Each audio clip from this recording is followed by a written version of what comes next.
Hi folks, welcome back to another explanation frequently asked question video. These are one-shot take videos that I am doing, just basically walkthroughs of slides. It's a lot of me reading the slides to you and giving you some extra context. All of these slides are available and these are one-shot takes. So this is just to explain all the crazy acronyms related to ZTC versus OER, understanding what the different terms are. There's an alphabet soup when it comes to OER and ZTC. What are we talking about? There's a whole bunch of slides to walk you through that in just a verbal format. These things can also be found in all of the asynchronous resources provided by the IVC OER committee. So why is this so confusing? You've got OER, you have ZTC, you have OA, which is open access, you have PD, which is public domain, and then you have library resources. So each term describes something different, and we're going to break each one down. So one word, many forms. You also have to think about the fact that format is not access rights. People often like to think of digital books as one thing or audiobooks as one thing. There are also different formats for things. So on top of all of the acronyms, you also have different terms such as physical books, which is print, large print, and braille. You have ebooks, which are often also PDFs or EPUB books or on websites. You also have audiobooks, which are, or can also be in DAISY formats. And then you also have to think about things like, are they screen reader accessible? Are they captioned? Are they video formats? So there's also a lot of format terminology associated with this. Then you have to think about books. Books are not just one thing anymore, right? So often when people think about books, they think about nonfiction versus fiction. Novels, short stories, plays and scripts. You've got textbooks, workbooks, research monographs, instruction manuals. So there's a lot of different interrelated terms, and some of them are Venn diagrams and some of them are not. Formats does not equal the same thing as a right. Just because it's digital and online does not mean that it is an OER. Just because it's free does not mean that it's an OER. Just because it says ZTC does not mean that it is an OER. So when you're thinking about this content of OER, you're really looking at copyright, public domain, open access, and then free to read online, but that's actually copyrighted content. So for instance, the Adobe Educational Exchange, that is copyrighted content that is free to use, but it is not an OER. So when you're talking about every resource has a rights model, this is about copyrights. All right. This is also about distribution. If you have a personal friend who wrote a commercial textbook and they say, hey, Joey, yeah, you can use that book in your class. That does not mean that you have distribution rights to put it in a digital environment and share it with anybody else. So this is about rights models. Public domain, this is before 1929. These are under no copyright. You can use them however you want. Then you have open educational resources. These follow the 5 Rs. This is openly licensed content for reuse and redistribution. ZTC, this is just an outcome for students. It is not a rights model. ZTC just means that the outcome for students is no cost, and there's a lot of different ways to get there. Open access, or OA, this is what you'll see a lot of scholarly articles under. They do not have the 5 Rs. They are not remixable, but they do have open distribution and they are free to read online. Then you have library licensed content that leads to ZTC, right? This is a rights model. Often this could be multiple models, and you can get into the weeds with licensing in libraries. Some licensing models might be multi-use, meaning it's a textbook that has 3 licenses for single use at the same time. Others might have single use where it's just a single person can use it at once and they must log in. So library licensed content can get very in the weeds, and you have copyrighted content that is restricted that requires purchase. Some of the content in libraries, a lot of the content in libraries is copyrighted content with different licensed materials. So when you're talking about rights to use, you can get really in the weeds. My disclaimer for all of this, I am not a copyright lawyer. I do not have a law background. I am a librarian. And so we do talk about this in terms of use and copyright. All right. So what is OER, Open Educational Resources specifically? These are free to use, openly licensed under Creative Commons license. An OER deliverable can be many things. It could be a textbook or a workbook. It could be videos and slides. It could be tests and assignments. It can be a homework system. It could also be lab manuals. What is a Creative Commons license? Just to make it more confusing for y'all, there are many different ones. There is not a single Creative Commons license. There's many. The most open of all of them is the CC BY. That is the very first one. It means you give credit to that person and you can do whatever you want with it. You can even put it behind a paywall. You could charge people money for it. McGraw-Hill or Pearson, they could take anything that's under a CC BY, they could take it, they can use it in their books as long as they give you credit, they could then put it behind a paywall and charge people money and they don't have to give you anything for it. That's why these other ones exist. Then you have at the very end here, you have the CC by NC, non-commercial. That means nobody's making money off of it. They have to give you credit and no one's making money. CC by SA means that you can use it, but you have to share it under the exact same license. CC by NCSA, this means non-commercial and share alike, meaning they must give you credit. Non-commercial, meaning no one's making money off of it. SA, meaning it must be shared alike. And then you have a CCO, which is often seen as public domain as well. This one is not used very often. The other question we get all the time is what license can you put AI content under? Anything that is generated by AI cannot be copyrighted, and that is a whole separate presentation. Some of these things can be combined, some of them can't be combined. So when you're building in a Word document, you are responsible for double checking whether or not your Creative Commons licenses can be combined. That should be a whole other video on how to combine Creative Commons licenses. When you're building it in LibreText, they will do this for you at the paragraph level. All right. What makes something OER? The key feature is not just that it's free, it must be open and legally reusable and have distribution open. So you ask yourself these questions. Number one, does it cost students any money? If there's no paywall, no purchases required, perfect. Is there a login barrier? Is there any access issue? Do they have to create an account to then use this content? Is that truly open then? Does it have a Creative Commons license on it or public domain on it? Do you have permission to reuse and adapt and revise and remix legally? So that's when it comes to the 5 R's. Can you reuse, revise, remix, redistribute, and retain this content? When we talk about continued value, that's the other beautiful thing about OERs. It doesn't disappear. So many things now these days, kids get content in digital formats. They pay an arm and a leg for content that they only have access to while they're in the class. That does not have continued value unless they pay extra money for it for longer, which means kids that need to refer back to their content can't once they're outside the class. One of the beautiful things about OER is you can retain copies of it for later use. The 5 R's of OER, if it doesn't have the 5, it probably isn't what we call a true OER. It might still be ZTC. It might still be open access, but it's probably not an OER. You must be able to redistribute, remix, revise, reuse, and retain copies in order for it to be a true OER in the truest sense of the word. And retain and keep it is a big part of this. So many times students may have to stop their education for a semester. They may need to take care of their mom. They may have a health crisis. They may have a car payment that suddenly becomes unreasonable. And so when they come back, they may need to revisit content. And if they paid for a digital content of it, they don't have access to that content anymore. It's gone. If it's an OER, they get to keep it. Reuse. That means you can use it again and again and again and again and again. Even this guy with my AI generated content, he is reusing it over and over and over and over again. You can post it in Canvas. You can use it in study groups. You can use it in modules. Often commercial content, you have to pay for it each time that you're using it again and again. OER, you don't have to do that. Revise. This one is hard for a lot of faculty to grasp.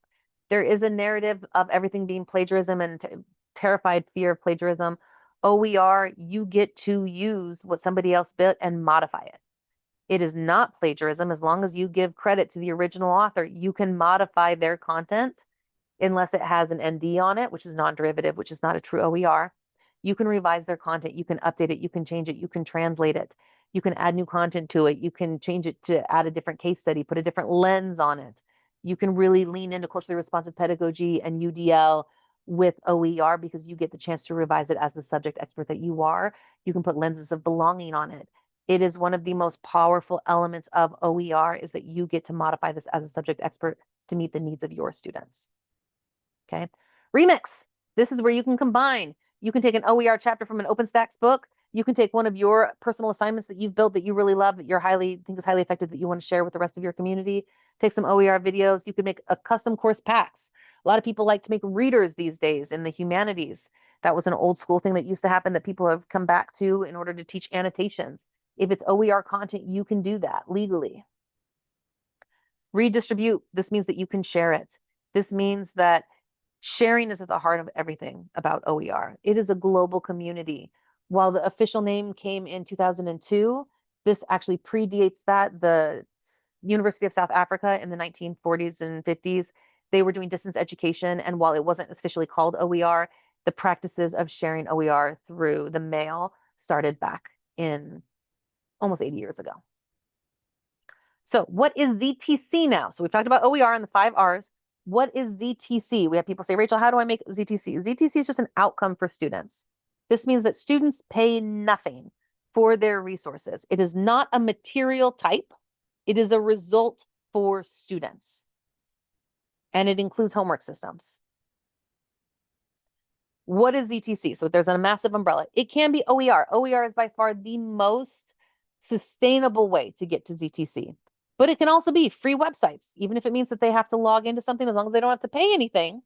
It can be free websites. It can be public domain content. Library resources are one of the most underutilized and most powerful ways to get to ZTC. Libraries, especially the Irvine Valley Academic Library, we have a ton of databases. We have a ton of resources that you can link out to. Students are going to have to log in with their credentials to our databases to access the PDFs, but the PDFs and all of the articles in the databases, they have individual permalinks that you can link out to, and the students will just have to log in with their student ID. And this is a great way to get to content that is updated, copyrighted, scholarly content that students need, and you can get to it through library resources. Also, sometimes departments and libraries can get special grants to get class sets. Now, this does not work for single-use access code homework systems. Those cannot be reused, and so they cannot be bought by the library.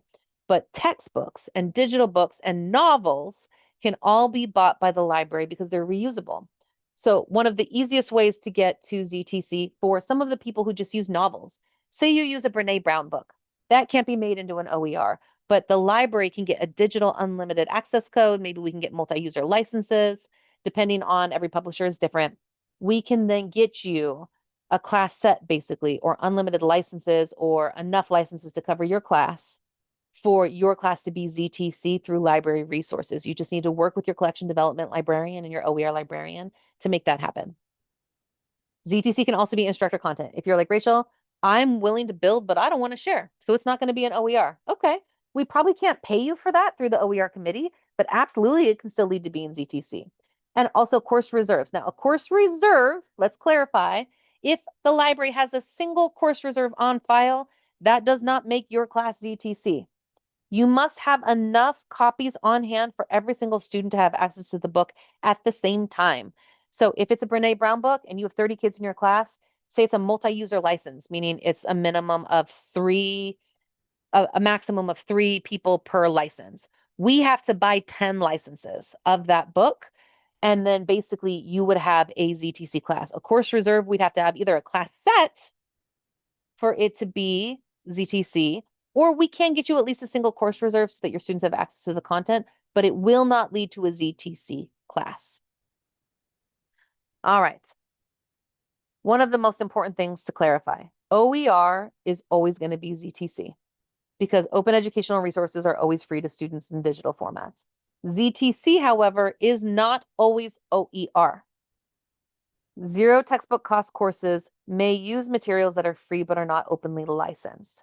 Okay, if you are requiring your students to print, because I've had a couple faculty say, well, Rachel, OER isn't always ZTC because I mandate my students print, then your class isn't ZTC. If you mandate paid printing, your class cannot be labeled ZTC because now you have paid instructional materials. You are mandating to print. I strongly recommend you look into universal design learning modalities where it strongly encourages to let students print and turn in digital versions, depending on what works best for them.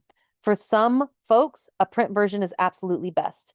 For other neurodivergent folks, they're going to lose that print copy. They can't keep hold of it. A digital version is actually easier for them. A screenshot version is easier for them. So really think about allowing your students to turn in homework assignments and read things in multiple modalities. For those that need it printed, absolutely print. If it's not something that has to be written on, and even if it is, let them do digital versions as well as physical is going to be ideal. If you require printing, it is not ZTC. All right, example of OER and ZTC. I'm going to give you some different examples because these get very confusing. An OpenStax textbook with a Creative Commons license, okay? It's free to students, openly licensed. You can adapt it. It's shareable, and it's ZTC. This is both an OER and it's ZTC, okay? This is ZTC, but not OER. The ebook for students.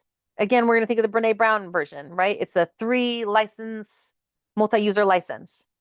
3 students can check it out at a time. The library buys 10 licenses of Brene Brown's book. So all students have access. It's free to students. It leads to a ZTC class being taught because the students don't have to pay anything for textbooks.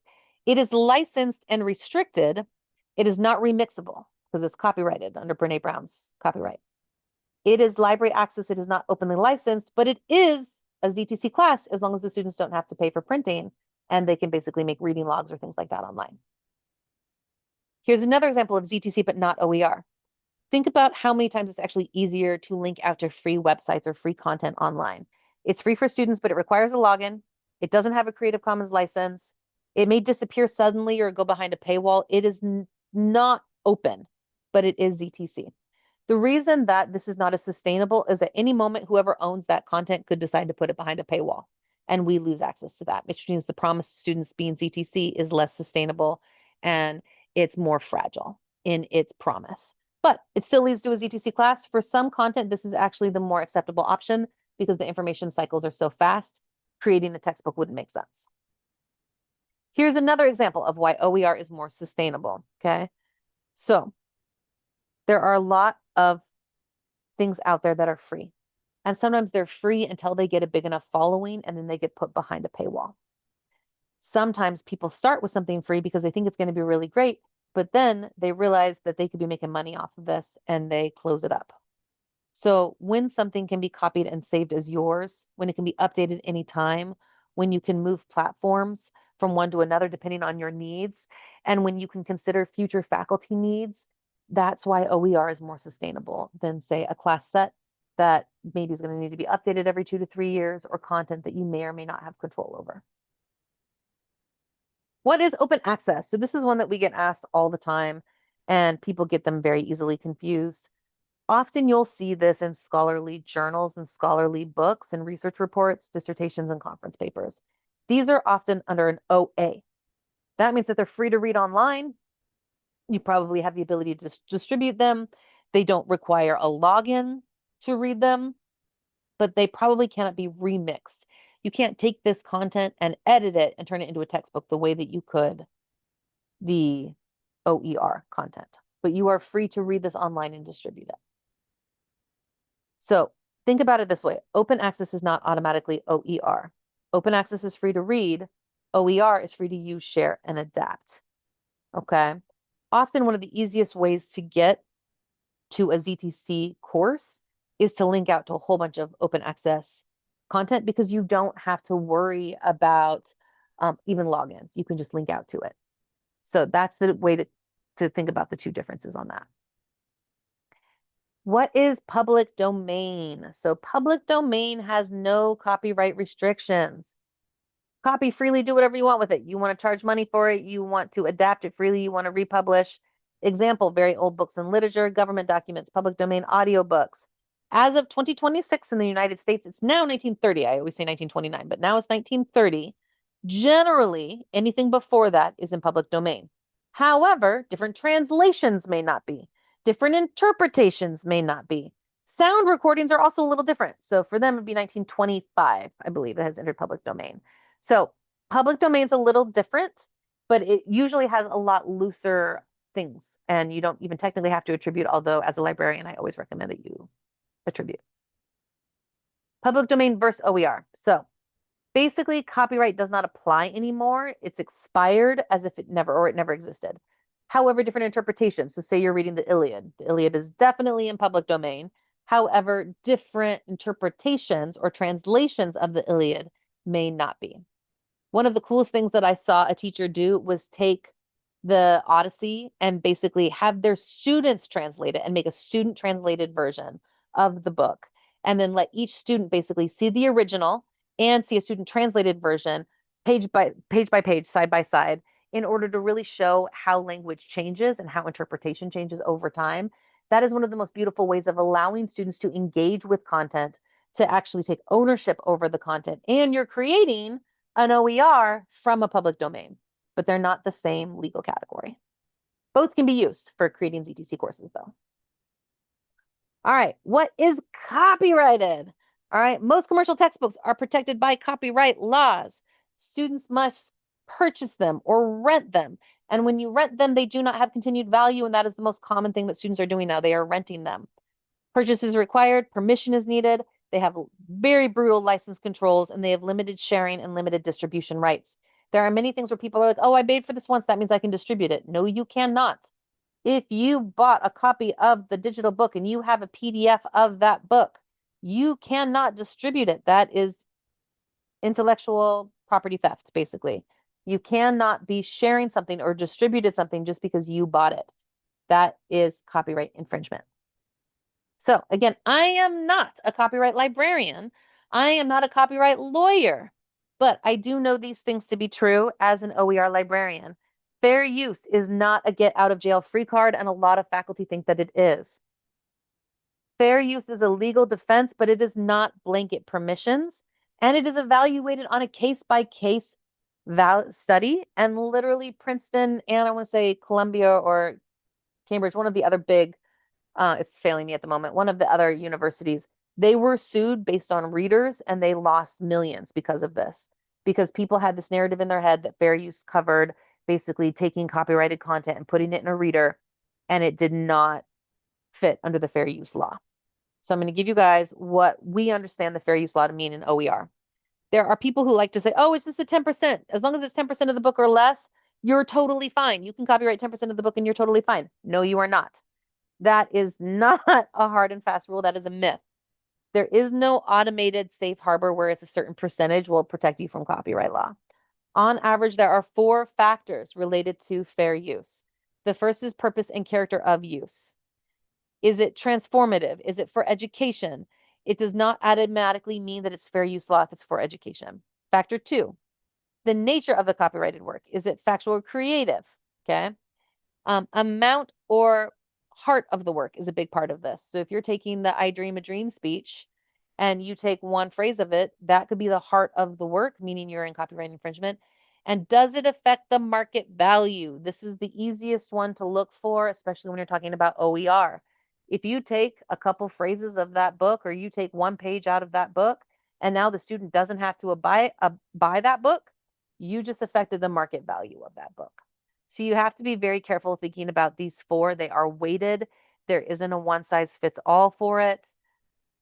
It is very messy. And especially for the humanities that used to create a lot of readers or course books, those are copyright infringement unless you get permission from the publisher for distribution. If you have one old PDF copy that you had while you were in school and you are sharing that with your students in your Canvas course, that is distribution of copyrighted content. Please don't do that. OER exists so that we don't have to worry so much about the fair use law. It is not a get out of free jail card. You have to be very, very careful about this one. All right, library paid resources. We talked about this before, but I'm going to go into it in a little bit more detail. This means that the library pays for resources for the entire institution. Now, we've had faculty say, hey, I want you to spend $50,000 on this one really specific database that then only my students have access to, or it's only going to help my students. The whole goal of the library is to create resources that everybody can use, but we also create curated collections for individual departments or classes. But it has to be within reason. We can't spend $50,000 on a database that's maybe just for you, right? But a lot of our databases have a lot of content in it for all the different subject areas. We have a lot of databases, and all of the content in there has permalinks that can be linked out in your course directly. The students will just have to log in with their student ID and password to access. And that can be, it's copyrighted and it's updated, beautiful content, and it is just locked up behind the library login. Ebooks and audiobooks are the same. They're streaming media. Textbook course reserves, again, they must be a class set if you're going to call your class ZTC. So a single textbook course reserve is awesome to have on hand for your students. But a single book with a 2-hour course reserve limit for students to come in and only check it out for 2 hours does not lead to a ZTC class. You must have one copy for every student in order for it to be accessed as a ZTC class. Free resources in the library, there's so many. So basically, please reach out to your collection development librarian and say, hey, what do you guys offer that could lead to a ZTC class? What kind of multi-user licenses exist for, and give specifics. I am teaching Fahrenheit 451. Do you guys have enough ebook licenses of that book for it to be considered ZTC? You know, that's a great one. There's so many really great things within the library that can lead to a ZTC class. If you're in one of the humanities and you have that kind of content that can't be made OER, this is a great resource for you. Please reach out to the library. We can even do special resource requests to get you content because we want ZTC classes and we understand that some content can't be made OER. All right, so what is LTC? LTC as of this year is $30 or under. ZTC is students pay nothing, $30 total. This is not $30 per book. So if you have 3 books and they're each $29, that counts. This is $30 total. If you have one book that's $10 and another book that's $10 with taxes, that's $26. That is an LTC class. If you have 3 textbooks and each one is $15, and so your total is over $30, that is no longer a low cost class. If you have a homework system that's $40, that is not a low cost class. It must be $30 or under, and they are not the same thing. They are different categories.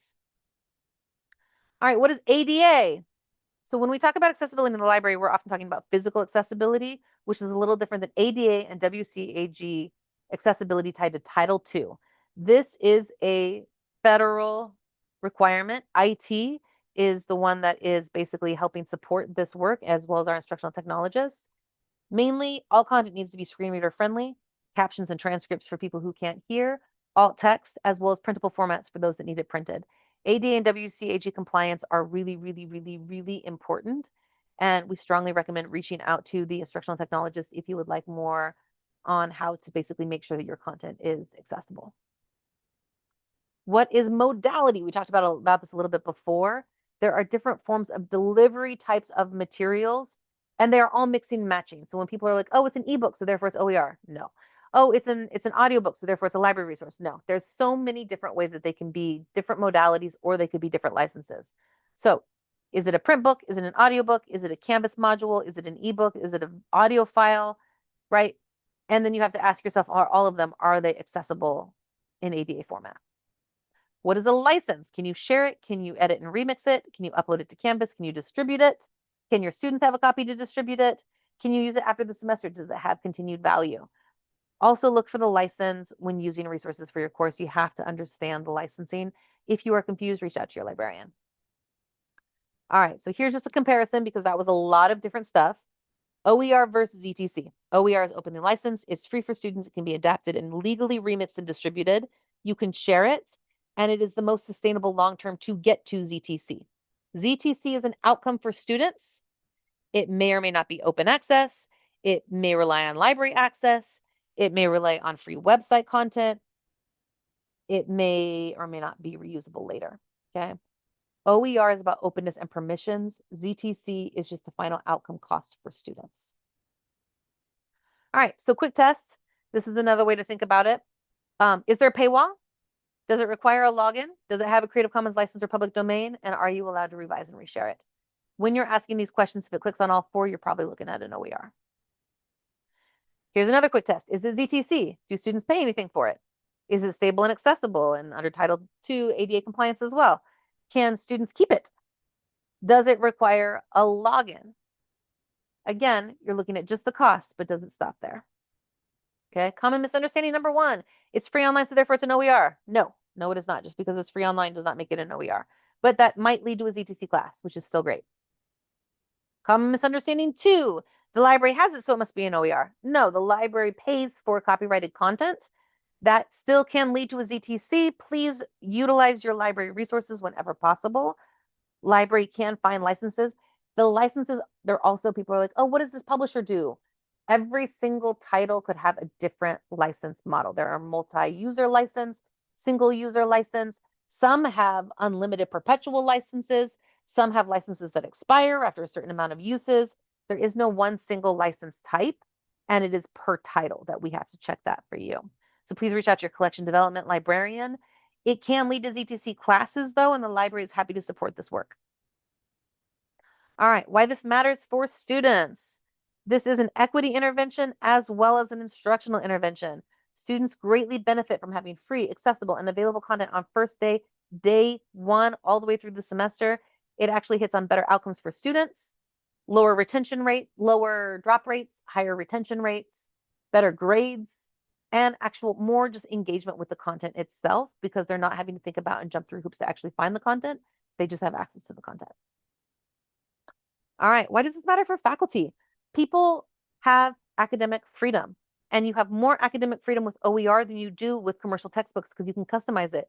You can update it whenever you want. You can add local derivatives and lenses and diverse voices. You can really lean into UDL and CRP with this in a way that you can't with commercial textbooks.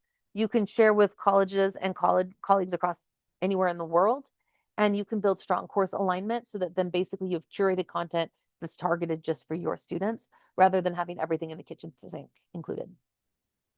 Why it matters for the colleges. All right, so scheduling, reporting, funding, and sustainability. We are encouraging ZTC pathways and ZTC courses as much as possible. Please, please, please, if you do have a ZTC class, make sure it is labeled as such. Make sure that you've identified that your courses are one way or the other, whether they're library resources or they're OER, so your students know. Just communicate that to your students. Plan for long-term sustainability whenever possible, and understand copyright law and fair use law whenever possible. So what does it mean to you? Your students should not have to buy any materials, right? We're just going through it in a couple different ways. And then what you do once you have that, make sure that in Canvas, you are linking out to whatever it is. I recommend if it's a textbook in your syllabus linking out, and then in each chapter linking out to the content directly. So that, or embedding it directly so that they've got it. It could be any of these things, but make sure that you're linking out to your students. It's a seamless connection for them. How do you find ZTC materials? This will be a whole other video that I will go through, but basically how your students will find it is they will check Canvas or your syllabus. They will use the library and then they will ask the library for help if they can't find it. But they should be able to get it directly through your class. What should I use if I want to go ZTC? This will be a whole other video. Basically, course reserves are less sustainable and are only ZTC if you have a class set. You can do instructor created materials that's ZTC as long as you don't charge. It could be library and open access or OER long term. And the OER committee will pay you for building open access, open educational resource deliverables if it's for the entire department. Final takeaways. ZTC means no cost for students, it's just an outcome. OER is openly licensed and reusable educational content. OER is always ZTC. ZTC is not always OER. ZTC tells students, it is a promise to students, and there will be students who will only take these classes because they know that's a promise. So please be aware that when you have ZTC, it is a promise for your students, and there are many students who they look for these classes.